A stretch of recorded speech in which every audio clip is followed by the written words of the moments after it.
Hello, everybody, and welcome to the Painted in Color podcast. Today, I'm joined by Mia Araujo, Esther Wu, and Eric Wilkerson, and we are going to have a conversation about brand versus style versus voice. First off, how are y'all doing tonight? Good. Pretty good. You're tired. I'm alive. I'm always tired. Alive is good. Yeah, that's a pandemic mood right there. Yeah, seriously. So it's been a rough year and it's only just started. Like, it's not a good sign. Oh man. But yeah, so in regards to today's topic, I was thinking about my conversations that I often have with students and basically the kinds of things that I usually encounter when I discuss this. And oftentimes when we're in college, we're always trying to look for a style and trying to find like, oh, like what makes it our style? Like we have to feel special. We have to be something that stands out a lot from the crowd because there's so many different artists vying for the same positions. And I find that in the pursuit of trying to look for a style, you actually tend to lose your voice because you lose who you are as an artist and you lose what you're trying to say. And I always look at student portfolios and I say, okay, like you can do these styles, but I still don't know where you're coming from as an artist. And, you know, for different types of artists, it's completely, you know, separate struggles because animation, you have to know how to do different styles. With illustration, it's important to have your brand. And, you know, for game design, it's, you know, mostly concept art. So you have to like know how to make a lot of different things, but all of them have their own struggles. And I think all of them benefit from an artistic voice and from an artist who knows where they come from. So I kind of want to open the floor and just like discuss this and, you know, how you find that voice and where our voices come from. So Mia, do you want to start? Yeah. I'm curious. Yeah, definitely. So I feel everything that you just said that is so what I struggled with when I was a student. I was trying so hard to look for a style, and I thought of it just in terms of the visual style, in terms of what it looks like how whether it's caricatured, whether it's realistic, what kind of color palette I use. So I guess the way I've sort of evolved my thinking in terms of what style is that it is more of your voice. It's more of who you are as a person kind of conveyed through your art, and it's like your interests, the kinds of stories you're attracted to, you know, the kinds of stories you want to tell, like that's your voice. It's kind of like a general thing. And yes, visually your style like needs to be recognizable, but I think actually when I stopped trying to find a style, it just kind of naturally came about. And I think that's probably what you should look for, because that is going to be more authentic. It's kind of like when you're trying to act, it's going to be so obvious and forced than when people are just be natural. That's what they tell you, right? And I would say the same thing to students. Just be natural, to stop thinking about how it looks. You might hate how it looks right now because maybe you need to work on some skills, but that will come with time. So anyway, that's at least my 2 cents on that. What about you, Esther? Yeah, I completely agree. You know, you have your style, you have your brand, you want to try developing your, own look. And then I guess what to add to that is that like sometimes it feels like if you're working on a project too, it's like completely the opposite. And how do you struggle like or how do you not struggle with that type of like how do I like kind of fit in this other like universe of look and then still maintain mine, or like do I slowly like kind of gravitate towards that and it like merges together. And so I feel that style is just like I think some people have like a very like resolute, like very, their own approach. For me, I never had that. So for me, I just find like, oh, style's just like anything. Like it can be anything. And it's just like what you want to show off of what you can do. Although I will say, I think another thing too is that no style is also a style. That's true. Yeah. Aliens. What about you, Eric? I just want to just thinking back to what you were talking about with student work and looking at student work and seeing that they're trying to find their voice or what makes them stand out.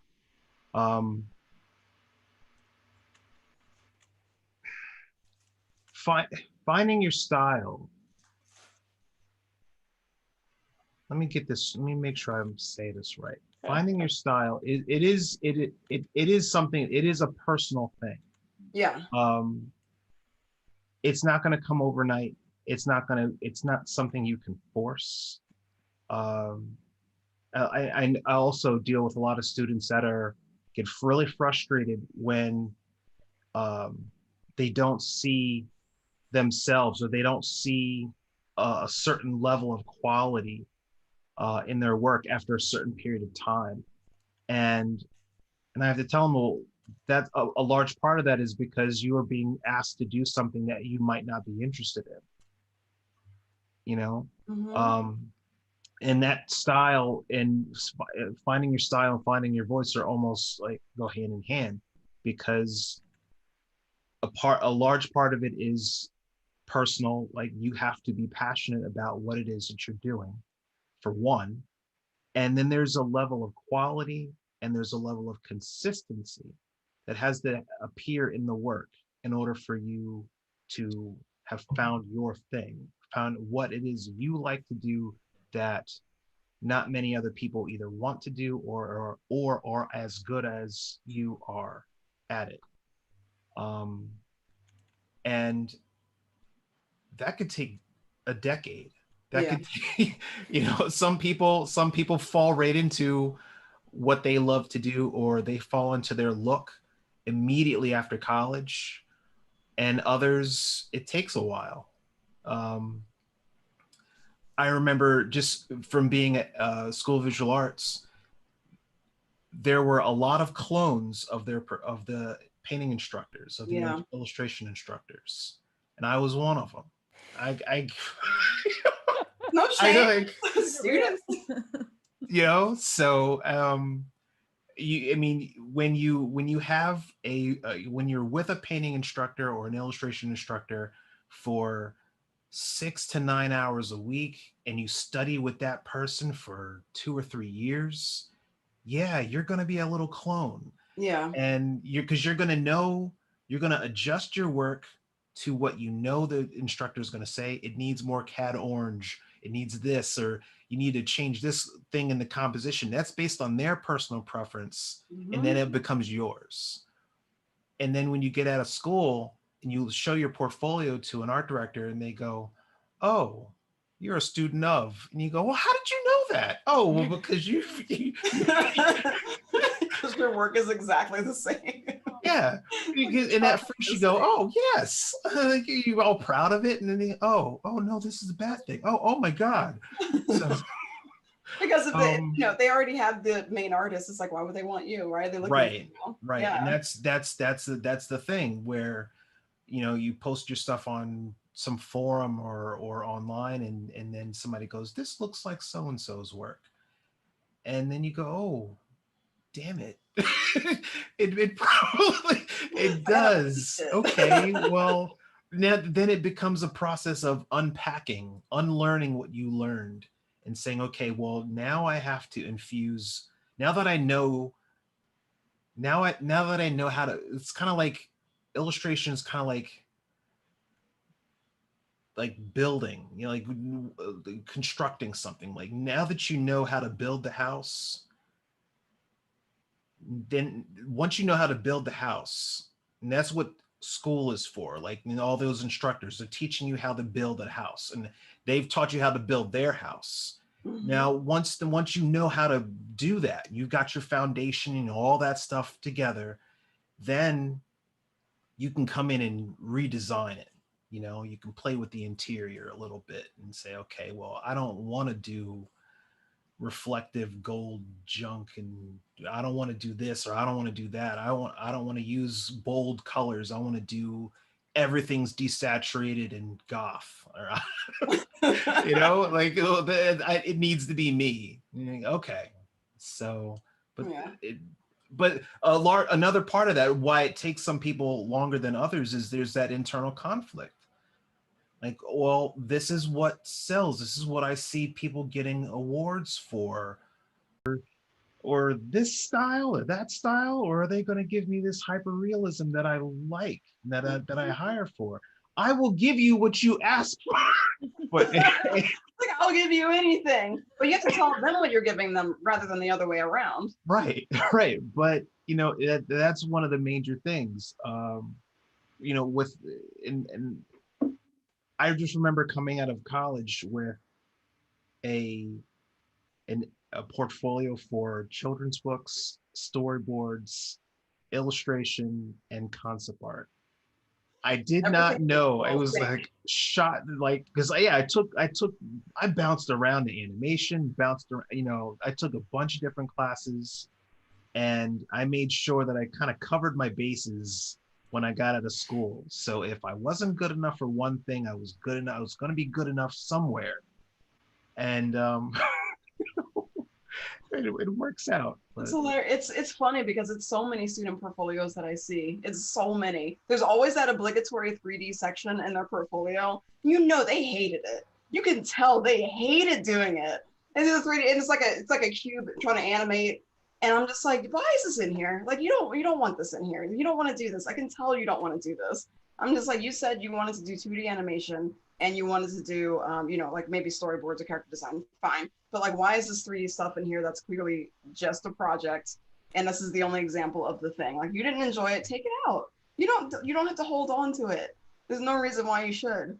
And, I'm pretty sure I made the mistake of keeping that old stuff in my portfolio too. Of just like, oh, I can do storyboards. Like, I can do like all this stuff. And I'm looking at it. I'm like, this is not indicative of the kind of work I actually want to do though. Like, I need to take it out and just show if there's a prospective client that's looking at my portfolio, I want them to know right off the bat exactly what they can expect and what they should be hiring me for. Nobody would go to my portfolio and look at it and say, it's like, oh, this person will probably be really good at drawing really beefy men or robots or something like that. And it's like, no, I'll probably be good at drawing nature stuff or, like designing some wonderful characters of color or, et cetera, et cetera. But those are the things I want to do. I don't want to do beefy man. Like, I should learn how to do beefy man, but I don't want to do it. Well, there's also something I don't want to do it. There's also something to be said about being a chameleon and having a sure. portfolio in different a foot in different puddles or whatever, however you want to say it, because it kind of guarantees that if one thing slows down, you are qualified to do something else. And I think of golden age illustrators like Dean Cornwell. Dean Cornwell was a chameleon. I found out that he is a illustrator that did editorial, illustration, book covers, murals, caricatures, political cartoons. He was all over the place. So you really couldn't, if you saw all of that body of work spread out on a table, you might recognize the style from like two of the pieces, but the rest of it would be unrecognizable as the same person. But it guaranteed that, okay, well, if things get slowed down over here, I could still do some political cartoons for this magazine or do something for this magazine or do a full mural somewhere and somebody's going to want it. I know illustrators that thrive on that, knowing that they can do storyboards and advertise and stuff for advertising agencies, but also do concept or full portraiture, full oil paintings and things like that. So, but compartmentalizing it, figuring out a way to still make that all your brand, but not confuse people as to what you truly want to do. That's hard. That's a delicate balance too. Yeah.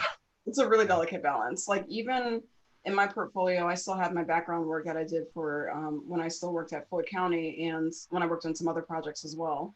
And I think the thing that ties it together, even though it's like completely different from the other stuff that's in my portfolio, is my color sense and the fact that it's still reflected in those pieces, even though the subject matter is completely different. Like, I can still show that this is a part of myself that is still shining through regardless.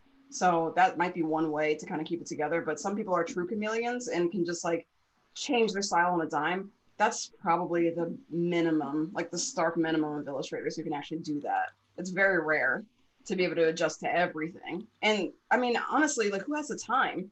because like that's a lot of time to learn every single skill, like learning editorial and then learning, you know, full illustration and then learning like all this other stuff. Like it's a lot of skills that you have to build up over years. Yeah. And you know, people have to take care of stuff, people have to go to school, people have to work, people, you know, et cetera, et cetera. And you know, it might speak to the different fields that are out there. Like if you're a full-time illustrator, maybe you are just that skilled that you can apply all your principles perfectly and seamlessly over to these different aspects of art. But a lot of people cannot do that. I can't do that. I'm confident in saying I don't want to do it, honestly. I think too, it just shows that like one, don't be afraid of the fact that this isn't like some people get it after like 4 years of dedicated art study. Some people get it after like 10 years, right? So like it really doesn't, like it shouldn't be so like frightening, you know, for pursuing a style, because really it's just like a journey, and you don't know when it's gonna actually like, when it kind of wraps up, you're like, oh hell yeah. For me, I know, because like I really went one direction, like photoreal. I really like that like entertainment look, and then I was just like, I don't want to do this. And then like, and that was like a conscious change where it's just like, I just don't want to. All right, what do I do now? Well, I guess I just have to do a new style. Okay. And some people really do stick with like honing in that, and you know, eventually being a chameleon, and being able to translate, you know, their color choices, their design choices, like throughout a bunch of things. Other people, like I still have that kind of like dichotomy where it's just like, oh yeah, I can still do, like I distinctively know like this photoreal take, and then also like more painterly approach. And sometimes they might not even look like, you know, like the same person did it, Mm-hmm. but like it's all a journey. And I feel like, you know, especially for students, and even like um later in like career stages, it's just like, hey, if it's like gonna change, it's gonna change, just embrace it. Yeah. Right? And I think that's where a lot of students get scared too, is because they Yeah. think that whatever career path they choose is what they have to stick with forever. And I'm like, there's literally no reason why you have to do that. Like I've already jumped around between three completely different aspects of art, like games, animation, and illustration, and I've been able to do it pretty well. And so, like, you know, it takes a lot of different turns, and it gets, you know, it gets really crazy sometimes. And it does not have to be the thing that you're doing forever. The style that you have isn't, you know, necessarily the thing that you're doing forever. Like maybe I will find that I like drawing buff men eventually and just draw a bunch of buff men for a while. Maybe I'll draw robots like Esther. Like I don't know. I will say too, it's like my experience also, because I really like just looking at different styles. Like for me, you know, like I love my anime, you know, and then Yeah. but then like, you know, I also appreciate like stuff like Terminator like a lot, you know, and visually they can be on opposite sides of the look Bible, but like what I also want to bring up is some people also chide others for, you know, exploring new styles, especially if you're not familiar, you're gonna look like a copy. And this goes back to like in the very beginning where you're just like, hey, I've spent like 9 hours a week with my painting professor, I'm gonna look like a copy like him. If I had like, you know, if I wanted to start drawing more, you know, anime or more cartoony stuff even, I'm gonna look at the artists I like and I'll emulate them. And then like I remember a couple of times actually back in the day of using DeviantArt, I like copy too close to somebody, and like instantly the comments are like, you're an art thief. Be so like, angry with you. Yeah, it's like I'm exploring. Like I didn't know that what I painted looked like this person's piece of artwork. I definitely didn't have it, you know, there. And some people are like so quick to that, and it really deters you from like exploring that style any further. Yeah. You know? And I 'Cause think it's just people should have full license to be able to explore what they want to. And like, even though you change your style, it doesn't necessarily have to mean you lose your voice. You're just trying to expand your skill set in a new way. And so doing master copies and studies is a really good way to do that. However, definitely you can't credit pass it off. You have to credit them. Don't pass it off as your own work. Yeah. And like say it's a study based off of whatever this thing is. That's a great way to practice your skills and practice your art and build what you want to do. Because eventually if you do that enough, you can take pieces from each of those things that you really enjoyed and build that into something new. Like that's a valid way as well. But the reason why I think that voice is important is because the things that you create and put out into the world in your own time, the things that make you happy that's basically what you're trying to say. And so just by your subject matter or your like whatever you're using visually, whatever themes you have, there's a lot of different ways you can incorporate voice into it. Like that kind of tells me who that person is as an artist, even if they're making things in completely different styles. So that's why I think style doesn't matter as much as what you're actually trying to say with what you're making. And obviously, not everybody has that luxury because, you have freelance clients, for example, you need to meet a very specific brief. And this is going to be obviously very different for animation versus illustration versus, concept art or anything like that. But I think there's always I always love to see little tells of who an artist actually is. I'm actually mentoring a student right now, and they're really good at character design and everything, but they make a lot of different things too. But there's a consistent theme throughout all of them that I can tell immediately. As soon as I look at the student's portfolio, I'm like, this person is very much like about representation and LGBT rights and showing people of color in a very positive way. And that comes across in just everything that they do, even when it's not a character, which is weird to say, but you can just see it. You can see there's like a spirit behind it. And I always thought that was really interesting. And I was like, I think this is something I want to bring to the show and just discuss too, because it's such a thin line of what that really means. And for each individual, it's different. But when I can recognize it, I always find it very special. And those are the people that I kind of take a second look at and remember a little bit better than somebody who's just kind of making, like a very generic work that's really technically well done, but doesn't really tell me anything. So what do y'all think about that? Am I being snobbish for thinking that, or is that valid? Totally valid.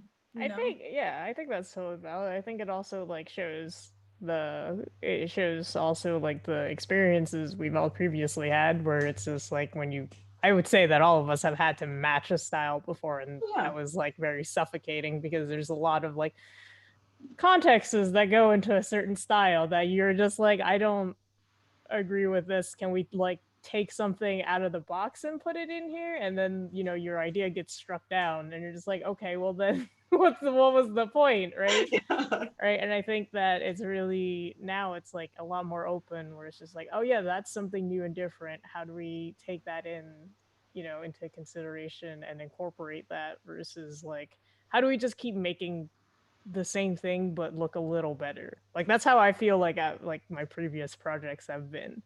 I'm still making what is kind of the same thing, maybe with a splash of color here. Some things changed about the design language, but it's not so far-fetched. It doesn't feel real, it just feels updated. Yeah. Which I don't know,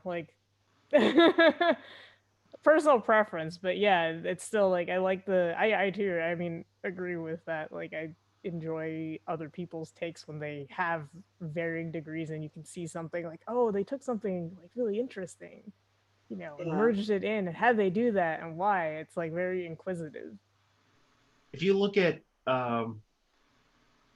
early Drew Struzan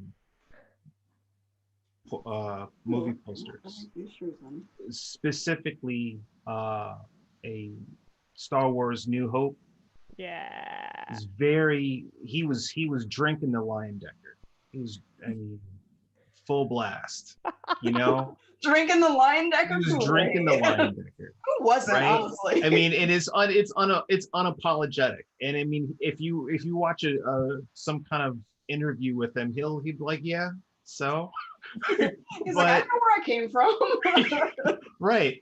But this is somebody that he knew who his art heroes were, and he dropped those nods into it. But as he evolved, after the 20th or the 100th poster, a Struzan when you see it. Oh yeah. I mean, he now there's clones of him, and you go, oh God, okay, you're a copy of a copy.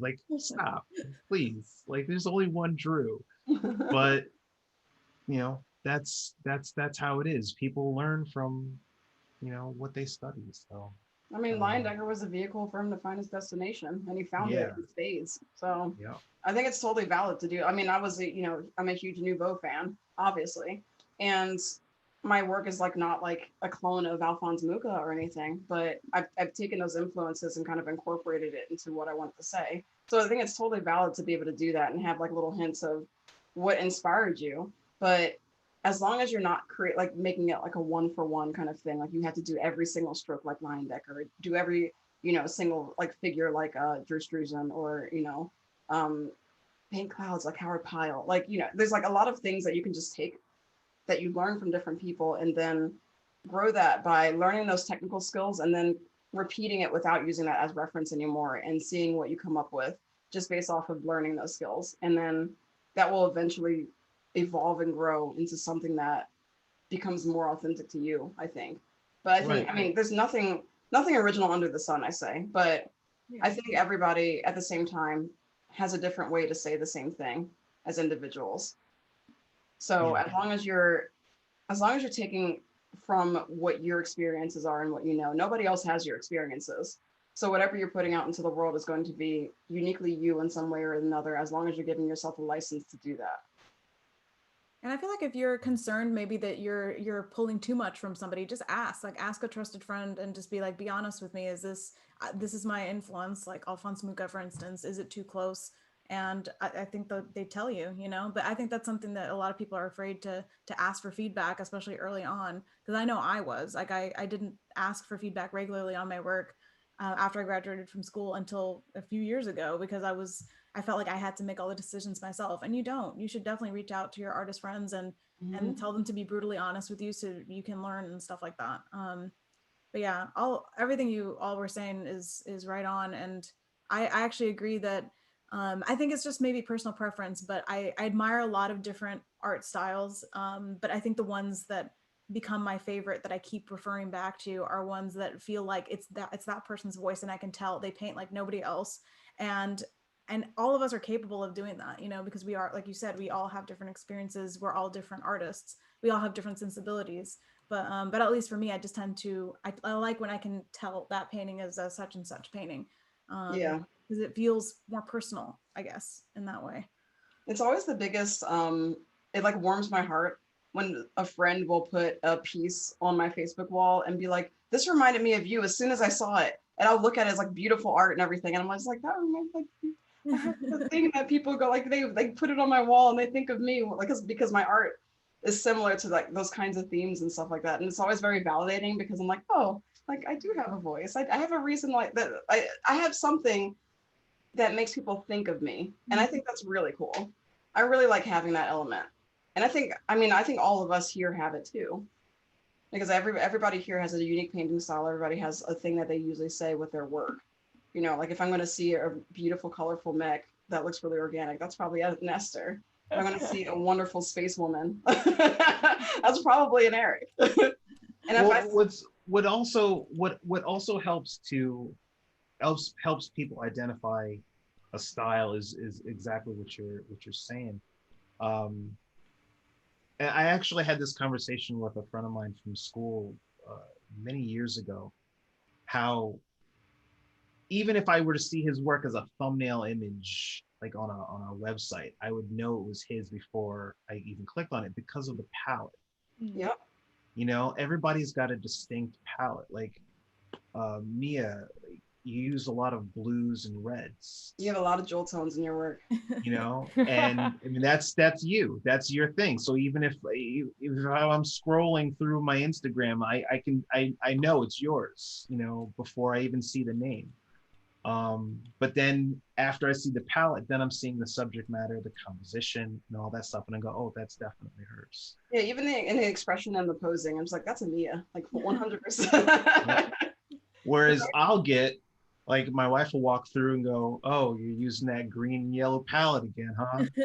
Like, come on, it works. It works for Michael Bay. It'll work for me. So, I do want to say something though, because I think it feels nice to have people say they recognize your work, and at the same time it can make you scared to change it because you're like, I don't want to lose that. And I definitely went through that with my gallery work. It was very recognizable for a very different thing. Like I did compositions with a bunch of detail everywhere, and the people who enjoyed my work loved that. They were like, I love being able to look at your work and seeing all this detail. And for the longest time, I was afraid if I simplified, I would lose that thing that people associated with my work. And I was even afraid that people would not look at my work long enough because it was a simpler piece. And I had to learn to simplify to be better at composition. And so it was kind of a struggle, an identity crisis almost, just to learn foundational stuff again. But I guess why I'm bringing this up is you should, like, if it's going to better your art, you should always change it. You know, you should always be willing to change and push. Like, it doesn't matter. You won't lose your voice, I promise. Like, your voice will come through because, like we said, it's not just visual style. It's other things that express your style. You wanna know what I do? Every once in a while, well, no, yearly, what I'll do is I go to the Pantone color of the year. Nobody does this. Do you guys do this? You look. I know what you're talking about. Look up what the Pantone color of every year. Every year, it's a yellow and gray this year. Color. And then I go, all right, well, I have to do at least 3 pieces this year that have this Pantone color in it. Really? Yeah. So like the Pantone color of the year for, what was it, 2018, 2019, whatever that Tristan Strong cover was, it was purple. And I was like, oh, that's the one I'm using. It wasn't even like what color would work for this composition? No, purple. So like, I don't even know what 2021 is. I haven't checked it yet, but I think 2021 is gray. It's gray. Gray. All right, y'all. It's time to make gray compositions. Yep. Nightmare. Oh yeah. I mean, try it. Because that way it keeps it fresh. Yeah. You know? Or you could look at your portfolio and say to yourself, okay, well, I've got a lot of this color in it. If I look at everything in a thumbnail, like on my computer in a folder somewhere, I remember this one illustrator talking about how her portfolio started off really chromatic, and like at some point it got like muted, like everything just muted down. You know, with her sensibilities or whatever was going on in her personal life, she didn't feel colorful, and she just desaturated all of her compositions, and then that was what she became known for. She couldn't go back. So, but it's a risk. Yeah. I kind of did that though. My colors were like acid colors at first, almost like they were even more colorful than what I have right now. And I had no sense of grays at all. And then I kind of like pulled it back, and it was really like way more desaturated. And then I kind of went back to color, but like a little bit more, but not as much as the acid colors. I would also say, like, as a person who has jumped in different styles, like I was personally known for that, like really like cinematic look. Just by cinematic, I mean there's a lot of fucking, you know, dark colors. Just like it's really high contrast, right? And then later, like I got like a retweet of one of my works, and it was just like super. It's really colorful. It's like really a lot of bounce light and whatnot, and like it goes back to like the whole finding your voice thing. And for me, I was just experimenting, but I was like still true to myself, where it was just like, I don't feel like I want to do that type of like really high contrast look anymore. And so like, what would I, you know, how do I handle color? How do I like go into a different like combination of things? And it was still true to, you know, true to myself. Like it was authentic in the sense that like, hey, I was, you know, exploring this facet of me or whatnot. But yeah. When I would try to compose compositions earlier in my career, I would think about, well, what does this illustrator, what palette does this illustrator use, or what palette does this person use? Like looking at all of these like award-winning illustrators and saying, okay, well, it's got to have this palette, it's got to look like this, it's got to look like that, and that got me nowhere. So. A reality check. But what I try to do now, which is, you know, more true to myself, true to me, because I'm a huge movie fan, and I study cinematography. I study cinematographers. I want to know. I always want to know, and I want to understand why a scene was composed the way it was composed, the way it was lit. and the way it was colored, the color grading that they used for that. Why did they do it that way? And like I studied like the cinematographer from Blade Runner 2049. Oh yeah, Roger yeah. Deakins. Roger Deakins, yeah. Deakins. Yeah. Beautiful stuff, and like the cinematography from like Alice in Wonderland, a lot of the Tim Burton films, and anything from Michael Bay. I love Michael Bay. Man can do no wrong. Yeah, but it's legit. Yeah, but like there, in figuring out why those color choices were made, and then when you do your own composition, whether it's for a client or for personal use, you could be thinking about what colors are going to evoke an emotional response in the viewer. How can I, because the same color choices, compositional choices are done in movies, and therefore like a fraction of a second you're seeing that on screen, or for a longer period of time. Like, why do they use reds in horror films or blues in horror films, and like bright yellows and pinks and stuff like that in romantic comedies and things?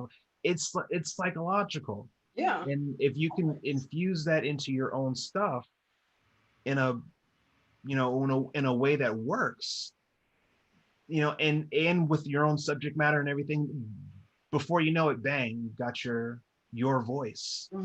But because you chose those movies for a reason. You chose those movies because you're who you are. Yeah, that's what appealed to you. So I can't force, like, I tell my students, well, go look at a Michael Bay film, but then they're not going to see the same stuff that I see, or they're not going to care. They're like, yeah, do I really have to watch Transformers? I mean, at least it's fun. Right. So, it's an eyesore. I didn't just say that out loud. It's okay. I only seen Transformers once. I think that was enough, honestly. Well, I mean, watch Bad Boys too. It's the same palette. Done. Nailed it. But I happily watch it again. To your point, Eric, about color and like the emotional responses that it elicits and stuff, I think that actually applies to branding, because when you're kind of designing branding, and that sounds so like commercial and stuff, and I know a lot of people don't like that idea, but all you're really doing is like, what do you want your work to kind of be? If you're sort of packaging it, what do you want people to feel when they look at it? And it's very what's the word I'm looking for? It's like subliminal. Yeah. It's not like, but you are just like, you're subliminally like, or like manipulating your viewer to read your composition in a certain way. That's what you're doing with the layout of your website, with like any prints, like whatever it is, your business card design, all that kind of stuff. And whether that's like the font design that you use, you stay consistent with, or there's a color choice. Like I chose this dark blue, and that's the thing. I don't feel like I really have a brand, but I chose dark blue because I love the night sky and the ocean. And I feel like that's like nature to me. And it's like my work is really inspired by nature, but I could have also gone with green if nature is my thing. I just chose dark blue because I liked it and I kind of stuck with it.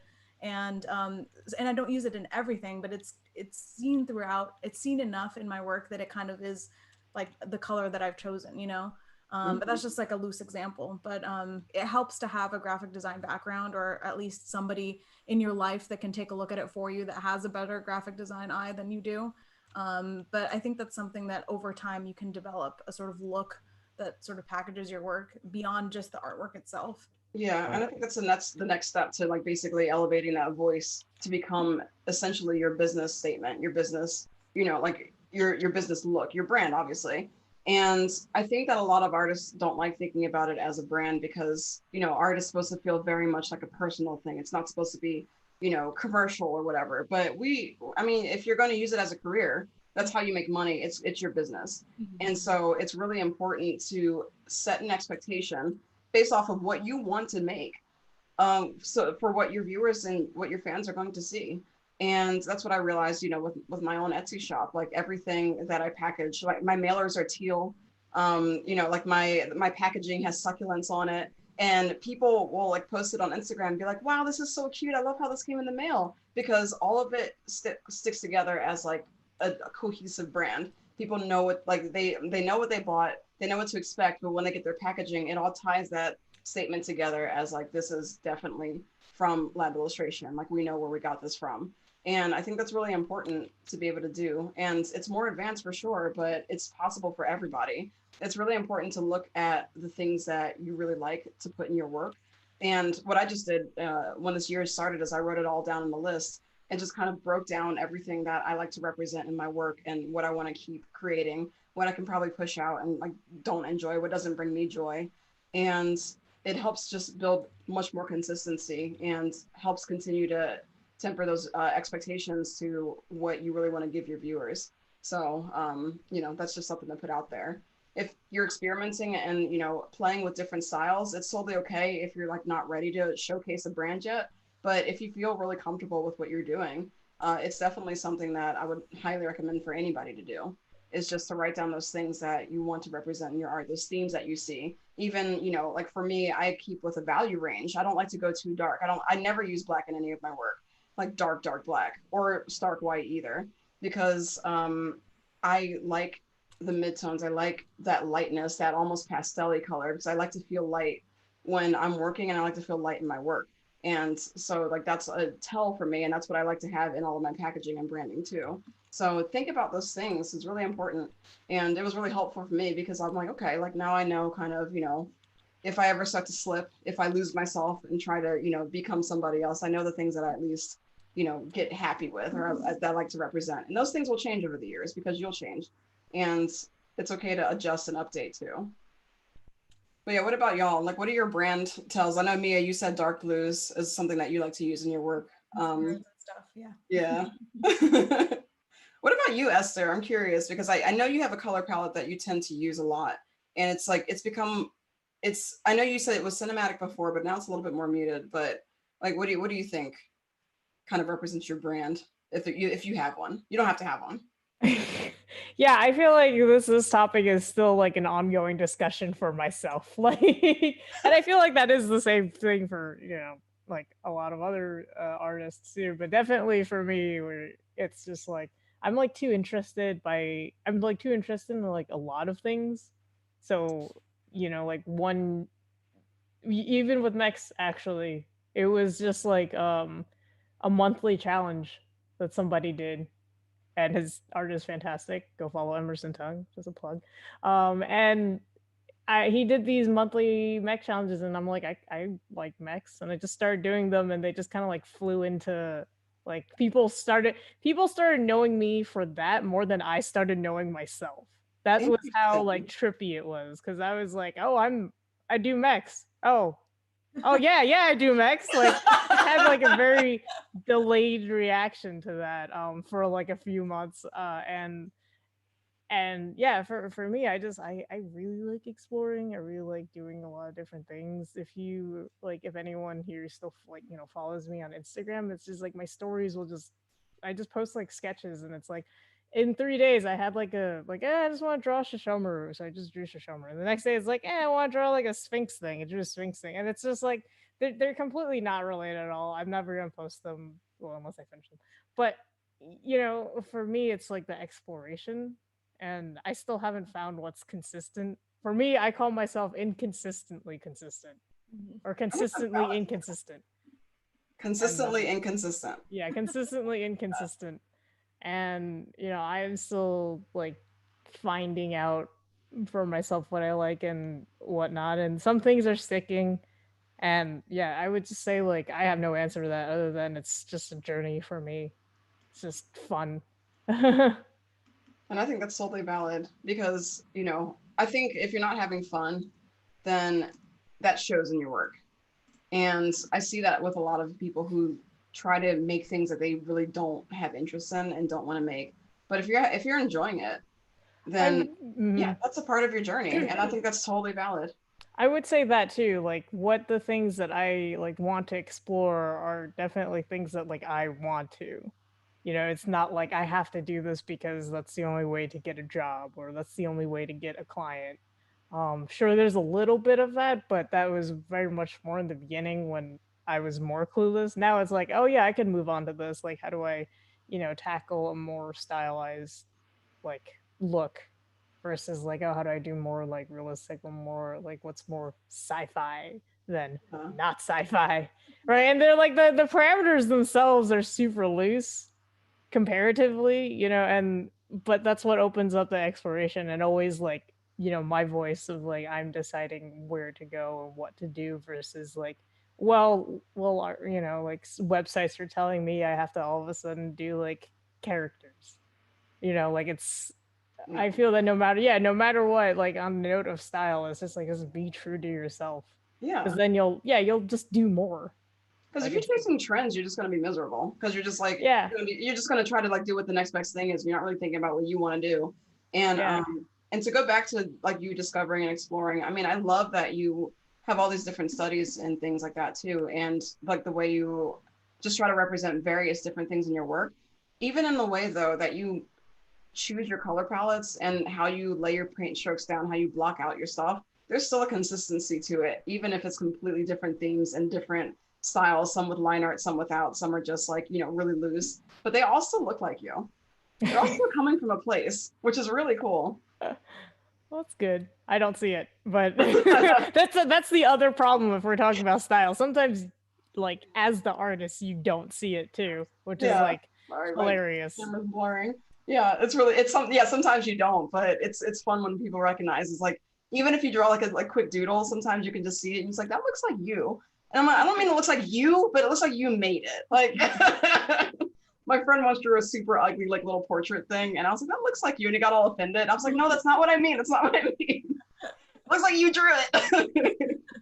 I was like, you have I wanted to share a little story. I'll keep it quick. So touching on the idea of working on your portfolio, like if you're a student or you're coming out of school and you're working on your portfolio and you're trying to figure out who you are in your work, and that's not, and you're not seeing that coming through, or it's coming through but you're not recognizing it. Do you guys remember the cartoon Rugrats? Always. Yeah.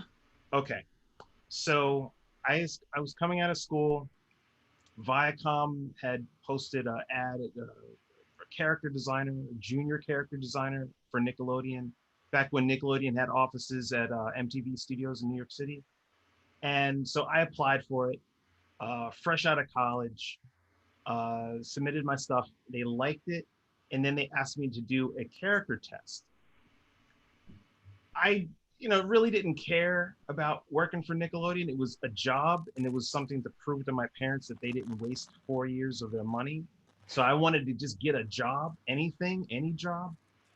So I applied, I did the character test, and just showing how I could draw the Rugrats characters. And then they asked me to do another test where and this is all via fax. I'm getting faxes from them. Wow. God. Yeah, this is a while ago, saying, okay, well, we like that first round of testing. God damn, like, was I not good enough? Like, can't you just give me the job already? How many tests do I gotta go through? Second test, they said, we love how you did, the Rugrats characters. Now we want you to put your personal spin on all of the character designs. Like, draw what you feel would be fun with all of the characters. So I was like, are they serious? I'm like, okay. I drew Phil and Lil, the twins, as Princess Amidala and like a Star Wars character, like with the headdress from Phantom Menace. Oh my God. Absolutely had a blast doing that. I had Angelica pressing a button, like she had a life-size gigantic reptar, and it was gonna eat Tommy, because like Tommy was walking up to it and it was about to eat him, and like kept it in line, in style with the show, right? And like the playgrounds in the background, and she's just looking out at you like she's about to press the button to like get this reptar to like eat her cousin. And then I did Chucky. Remember Chucky? Like holding up his shirt and he's screaming and he's got a chest burster from Alien, like bursting out of his chest. I had a blast, and I had to FedEx this stuff. Like there's no scanning and emailing. I had to FedEx it. The original drawings, or no, copies of the original drawings to Nickelodeon, and I got this sweet letter in the mail like a week later saying, Thank you for your submission, but we feel that you would be happier doing something else. That is such a kind way to put it. Well, they Yeah. saw right through you, Eric. I will You're so never funny. forget that. I was at the same time, I was like, yeah, I would be happier doing something else. But I was so Like, you're pissed right. that they made me go through 2 rounds of testing. That's Like, a lot of why? testing. Like, I would never give you Chucky with a chest burster. Like, he would be like eating a lollipop or whatever. Like, I showed you that I could do the job, but I also showed you that I don't really care. You showed them exactly who you were. Right. So that came through. And you know, if you're doing if you're working on your portfolio, you're trying to find your own style, trying to find your voice, and you do a test for something, make sure it's a client that you want to work for. Yeah. Yeah. That's so much of it. And make sure that in your portfolio you have pieces that you wouldn't mind recreating or making versions of, because that's what clients are going to ask you for. Yep. You set an expectation. And yeah, make sure you're applying to the right job. That's huge advice. Because there's so many people who are like, maybe I should just apply to this just because it's there. I'm like, you know, you don't want to do that. It's like, you don't want to do this kind of work. It's completely opposite to everything that you've been building yourself towards. Don't lie to yourself. You'd Don't be lie to yourself surprised. in your Yeah, work. I feel like the other reason like why this is an important discussion is that I don't think people realize how detrimental some going to like a project like that could be, Yeah. especially if like you're not the type of person that's like, oh yeah, I could just do this, you know, because it's a job or I kind of like it. It's like if you seriously disagree, it's like it takes like a mental toll. Like it's 40 hours a week if you want to do in studio, or like how many more hours of freelance. But it's just like if like every hour you look at it and it's like sheer unenjoyment, it's pretty detrimental. It definitely sours an outlook of life, I would say. That's my experience. Yeah. Or that was like, and some people I feel that like they can, you know, put up with it and find joy later on in it, like just something clicks, for example. But if it's like the first like reaction where it's just like, you know, like it doesn't feel good, it's really like you're pulling teeth trying to nail something, like I would just say, hey, you know, trust your gut on this. You know, like you might not like some I've had some people like tell me later on where it's just like, yeah, like we just didn't feel that it would have been good for you. And at first I'm just like, what do you mean? Does it, like, who gave that? Like, how do you to know? Right? But then like in my mind, I'm like, you know what? They were right. Like in this case, like in my case, like, oh yeah, you were right. And as I've started to work like more in the industry, you know, like I've started meeting students that are like, yeah, I'll just apply to so studio, and it's like your portfolio, one, doesn't look like it. Yeah. Two, you can't just like invalidate how hard it is to like, especially if they have like a style, if you can't nail it, it can't just be like, yeah, I'll just apply. It's like a lot of people work really hard to nail this look.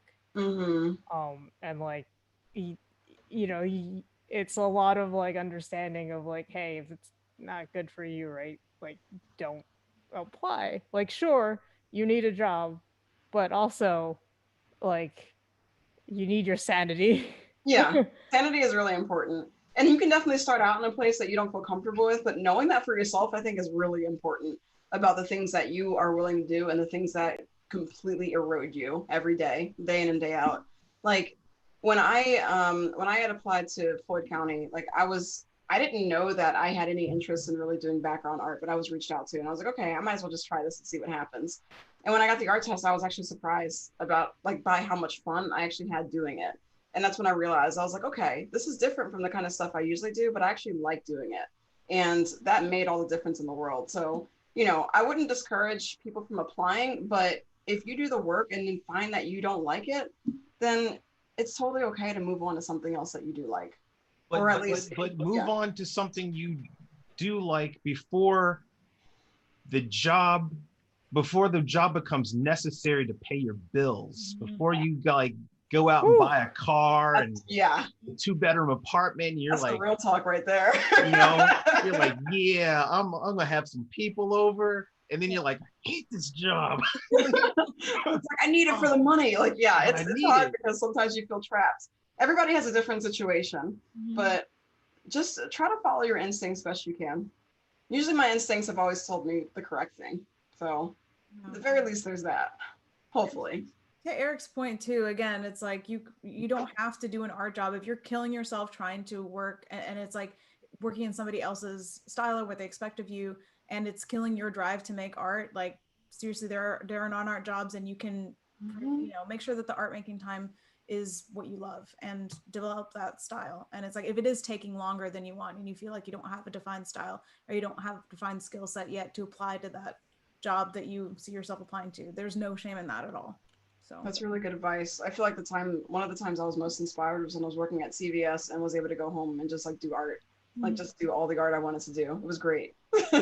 So there's absolutely no shame in doing a non-art job if you want to develop your art more. No shame at all. I wish people told me that. I really did. I was told the complete opposite, where you're like, you have to do like XYZ to do it, and like, when you're 18 sometimes, and I was just really clueless. I'm like, oh, okay. Yeah, and just like did it, and then like, fast forward 5 years, and I'm like, damn, like I would have not have done that. Like just would not. Now I'm like, okay, that was part of the journey. Okay, fine, I get it. But definitely like a few years earlier, it was just like, wow, I did not like. Why did I listen to like someone who, like, not at all important? Like I just took those words so really like to heart. And this goes the same thing to anybody listen to us. It's just like we're just offering experiences Yeah. from like our like journey and finding style and how we got here. And if you're interested in industry and stuff, like it's important to really take in like a lot of different people's like skill, like experiences and views, and not like get into that problem where like for my case where it's just like somebody said you had to do like photo bash and photo reel to get a job, and then I discovered what, like there's so many really talented character artists that just painted and drew, and I really love that. Yeah. Yeah. I'm like, damn. I think like collectively, this is a conversation that could happen at a convention over Yes. like wine, where we just name drop like crazy. Yeah. Always. We're like in this studio, and you're like, did you work with that guy? Oh my God. Yep. But we're not gonna do that. Yeah, no, at least not yet.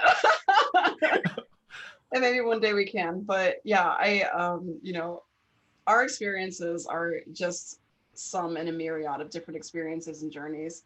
So just like you would take other people's, different tells and different styles and incorporate them in your own, take different advices and take what you like from it and incorporate it into your own journey too. And make your own opinions about the world, and then you grow into a better person that way. absolutely. Thanks everybody so much for listening and joining us today. We'll see you next time.